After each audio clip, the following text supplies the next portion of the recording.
Hello everyone, this is Sanchita Bhattacharjee again, working as a faculty of data science in Techno India University. So this is our second session on descriptive statistics. So in our first session we got introduced ourselves to the term statistics itself. So what is statistics? It's a branch of mathematics or science that deals with collection, representation, analysis and interpretation of data. Now when we are using the term data, what is data? Data are raw, unorganized, unstructured facts which when processed and organized becomes informations that helps us to give insights about businesses. Okay, in the previous session what all did we study? Let's do a recap. So the first thing we studied is what is statistics. Second, data and information. Now whenever we are talking about data, then the third question is how is this data collected? So the third thing we studied was data collection, and we have seen that there are two methods of data collection. One was primary and another was secondary. So primary data are those which are collected by the interviewer himself for his purpose of study, and secondary data are those which has already been collected by someone else and you are using it for your own purpose of study. So data collection was this. Fourth thing we studied is how many types of data are there. Data types. So here also we have seen that two types of data, qualitative and quantitative. Okay, so qualitative data are those which cannot be measured and quantitative data are those which can be measured. Qualitative data like ethnicity of a person, hair color of a person. Quantitative data, age, height, weight of a person, which are measurable. Fifth thing we studied is data cleaning or processing. So after data is collected, it needs to be cleansed or processed to make it ready for further representation and analysis and interpretation. Okay, now once the data is cleansed and it is processed, here comes the question of what will we now do with the data. Okay, obviously we will analyze the data. We will analyze the data to get some insights or information from the data itself. So the data which we have collected is to be cleansed and processed so that it can be represented in a better way and it can be analyzed further. Then we can draw some conclusions from it. So the first thing we studied was data collection. Okay, now today we will study data representation. So once the data is collected, data is collected, then data is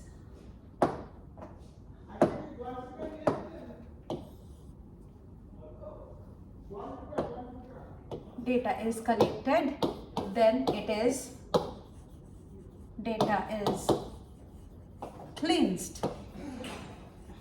Now it needs to be represented to make it more concise so that it is easily understandable.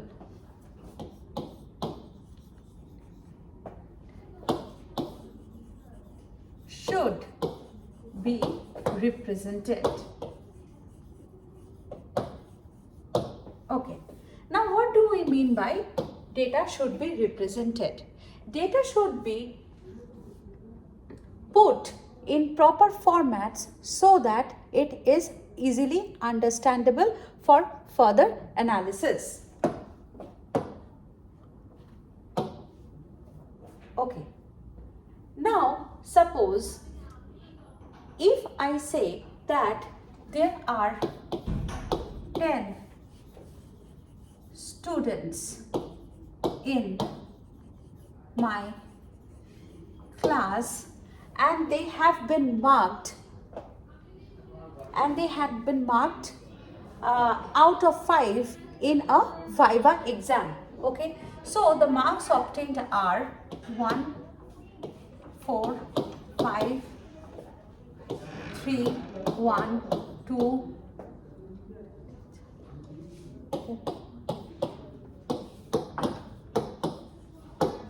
1, 2, 3, 4, 5, 6, 7, 8, 9, 10. Okay, one extra I have given. Okay, 1, 2, 3, 4, 5, 6, 7, 8, 9, 10. So 10 students are there in my class who have been marked out of 5. That is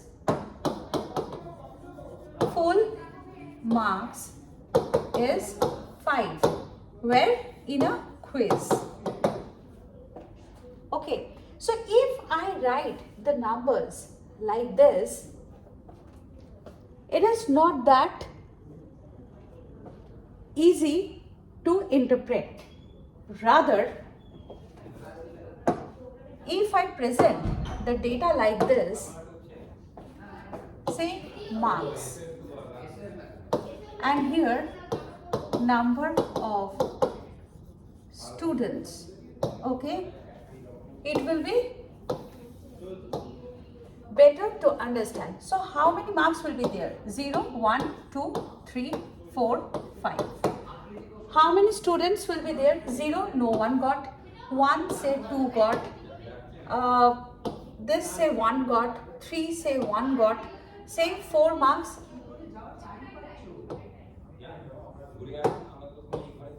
And say this. Okay. So how many students in total? 2 plus 1, 3, 3, 4, 4 and 6, 10. So as I say, 10 students have been marked out of 5 and this is the table. This is better to understand. That means 0 marks has been obtained by no one. 1 mark has been obtained by 2 students. 2 marks has been obtained by 1 student. 3 marks has been obtained by 1 student. 4 marks has been obtained by 3 students. 5 has been obtained by 3 students. So other than writing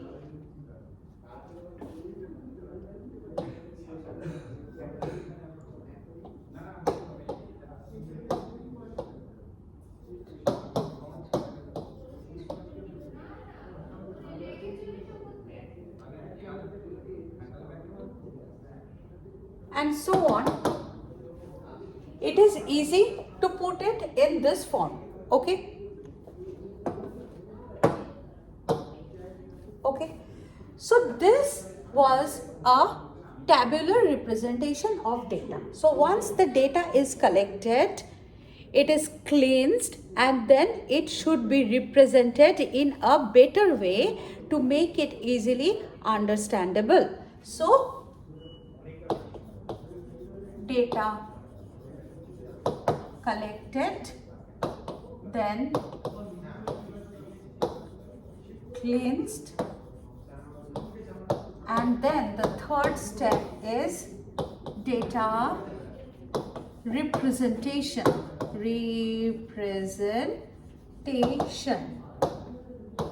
Now there are 2 types of data representation. One is tabular representation of data. Another is graphical representation of data. One is tabular representation of data, another is graphical representation of data. So data is collected, after that it is cleaned and processed so that we don't have any kind of duplicate, incorrect or mislabeled data in the data set. After that, we try to represent the data set either in a tabular representation form or in a graphical representation form, or both, to have a better understanding of what is there inside the data. Okay. So first we will start with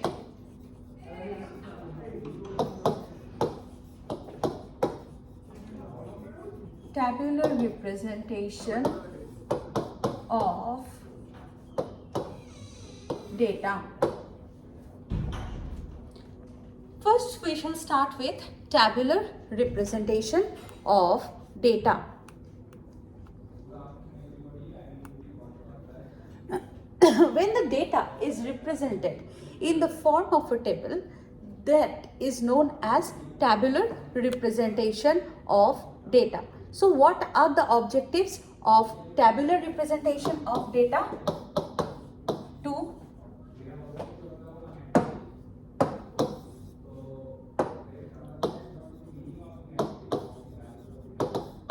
simplify complex. First objective is to simplify complex data. Second, to bring out essential features of data. To bring out essential features of data. Number 3, to facilitate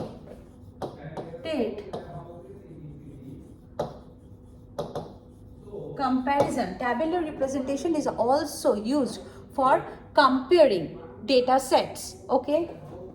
4, to facilitate statistical analysis. To facilitate statistical analysis. And number 5, saving space. And number 5 is saving space. We will come to this point later. How do tabular representation saves space? Okay. So what are the objectives of tabular representation of data? To simplify complex data, to bring out essential features of data, to facilitate comparison, to facilitate statistical analysis, and saving spaces. Okay. Clear. Okay. Now, tabular representation means representing your data in a tabular form.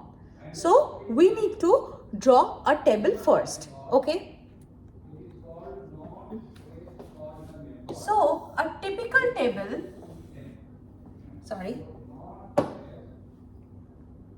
clear.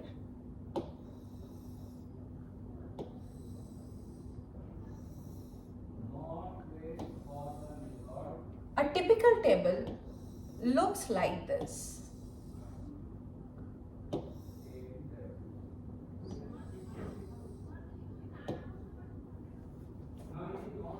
A typical table looks like this.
A typical table looks like this, and these are the different parts of a table. Okay, first of all, we start with table number. Okay, suppose a table is drawn.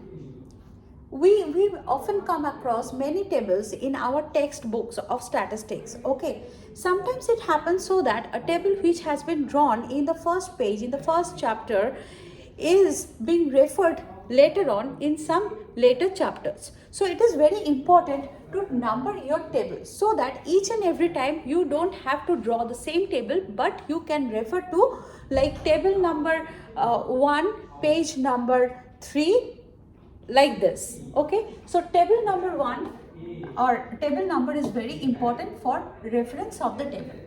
Now title of the table is also important because it gives you a description of what is there in the table, what is there in this data. Okay, so table number is for reference, title is for referring to the contents in the table. Now we draw the table. Okay, this is known as stub. What is stub? Stub means the row heads. So the rows are given like this, and then we have here the caption. That means the columns. Columns are given by this. These are columns. Okay, so rows like this. This is row 1. Say this is row 2. Say this is row 3.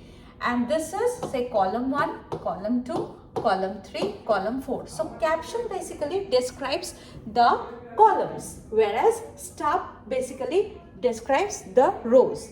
Here this part is known as body of the table, which contains the numerical data. Okay, now coming to source. What is the source of data that you have entered in the table? That source is to be given over here, and footnote is optional if you want to say something extra about this table, if you want to give some extra information about this table. So basically, what is a tabular representation? Tabular representation means representing the data in a table format. So how does a typical table look like? A typical table looks like this. The first thing we have is table number for reference. Why table number is important? As I said, suppose there is a table which is there in the first chapter of a book. Now you want to refer to the contents of this table in the 5th chapter. Okay, so rather than drawing the table again in the 5th chapter, what we can do is we can refer to the table already there in the 1st chapter because we need its contents. So we can refer to the table in the 1st chapter with the help of the table number. Okay, second thing is the title of the table. It is very important. What is there in the table? What is this data? What you have entered in the table. So title gives you a description, a brief description about the contents in the table. Now coming to the table itself. Okay, so whenever we draw a table, there are columns like this, right? So the columns head are given by caption. These are column headings. You can have subheads over here, and this can be again divided into further heads. Now again, this is a table, and here we have the rows like this. Okay, so stub basically gives you the row headings. So caption gives you the column headings,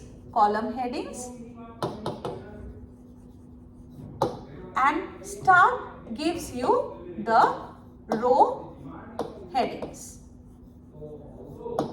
Now, what is there in the table? This numeric figures. So this part is known as the body of the table. This part is known as the body of the table.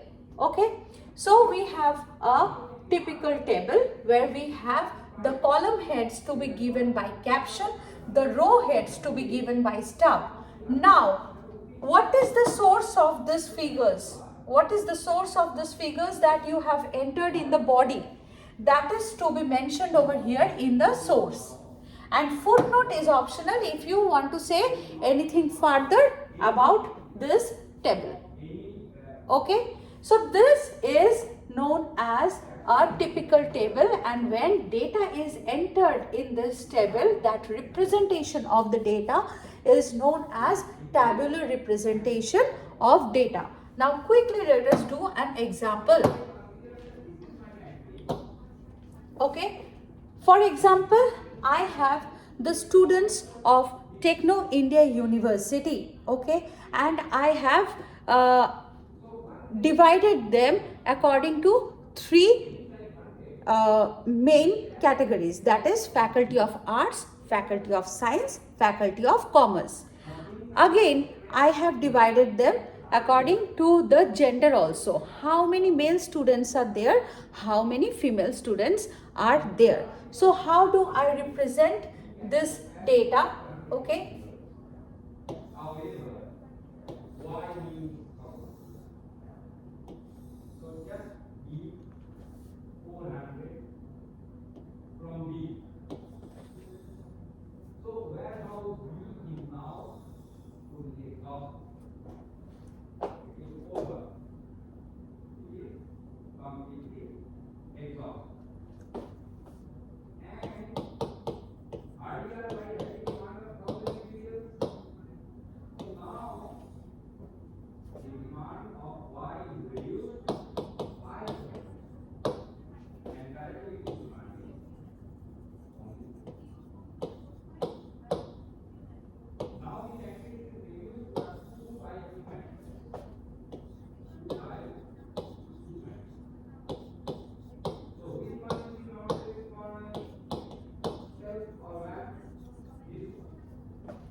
So this figure will tell me how many male students are there in the arts, how many total male students are there in the Faculty of Arts.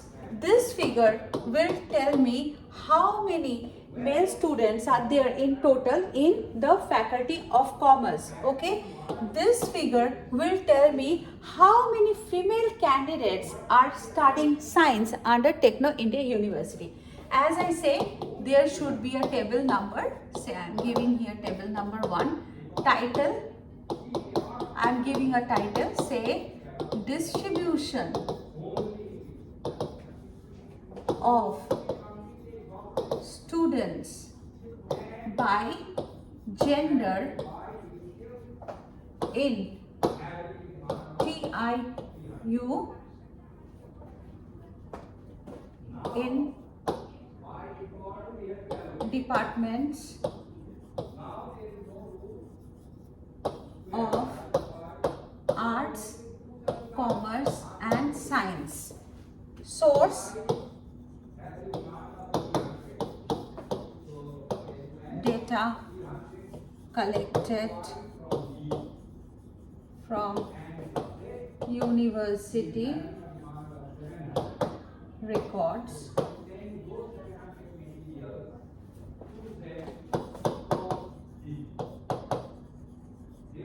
Footnote: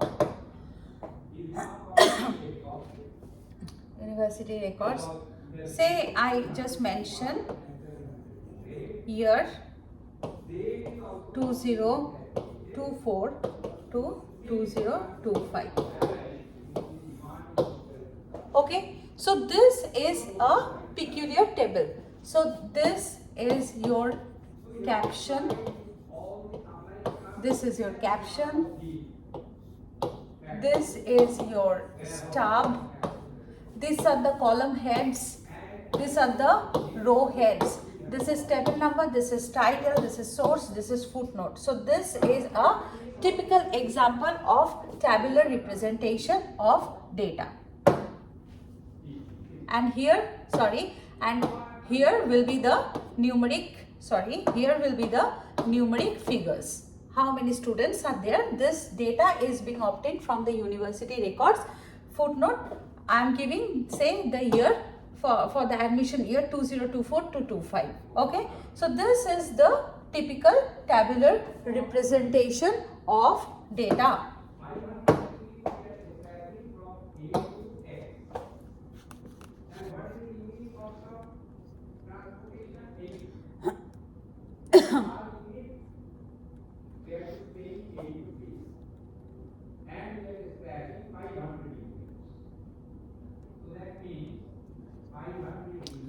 So what all we did today?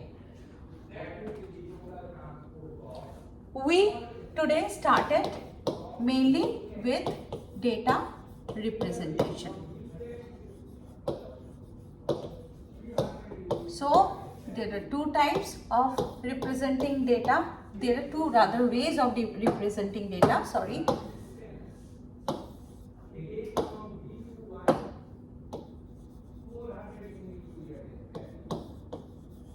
Tabular representation and graphical representation.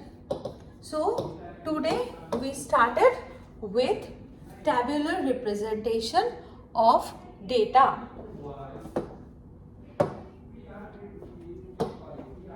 And we drew a table and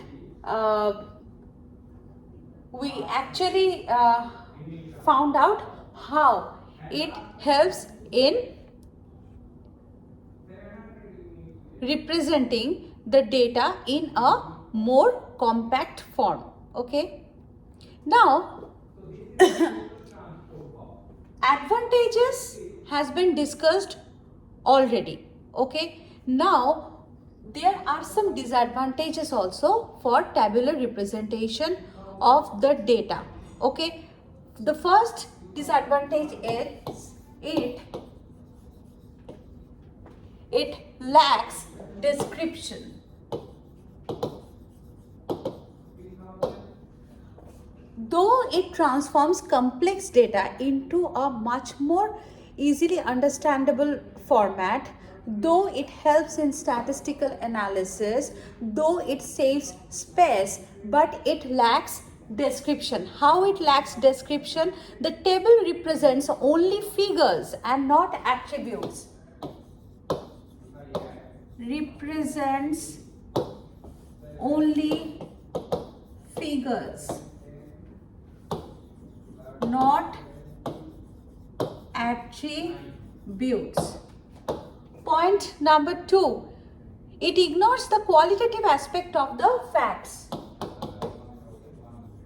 Ignores the qualitative aspects of data. Okay, so ignores the qualitative aspects of data. Okay.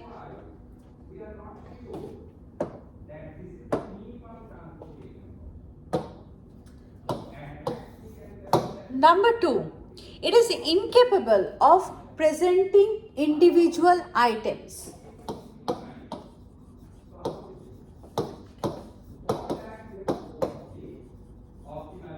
Presenting individual items. How is it so? It does not present the individual items, it rather presents aggregate data.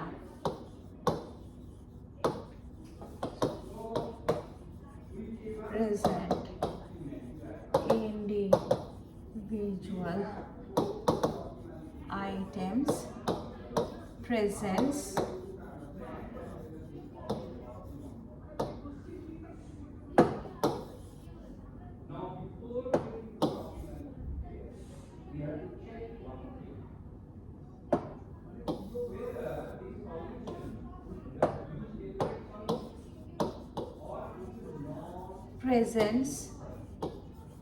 aggregate data. For example, in the previous example only we have seen that when we have drawn a table representing the faculty-wise representation of the students in Techno India University. We saw that how many total male students are there in Department of Arts, how many total female students are there in Department of Commerce. So we are looking at the aggregate. We are not looking for the individual items in the data. So the first disadvantage was that it lacks description. The second disadvantage is that it is incapable of presenting individual items. Okay, and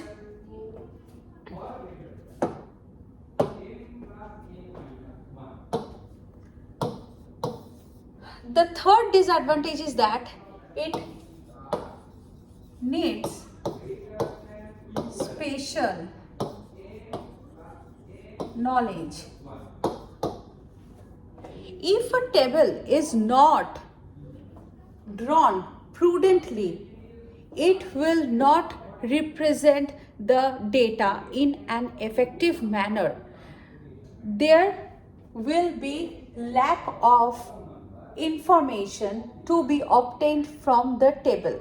The understanding of the table requires spatial knowledge. A table should be drawn in such a way that it encompasses the whole data set.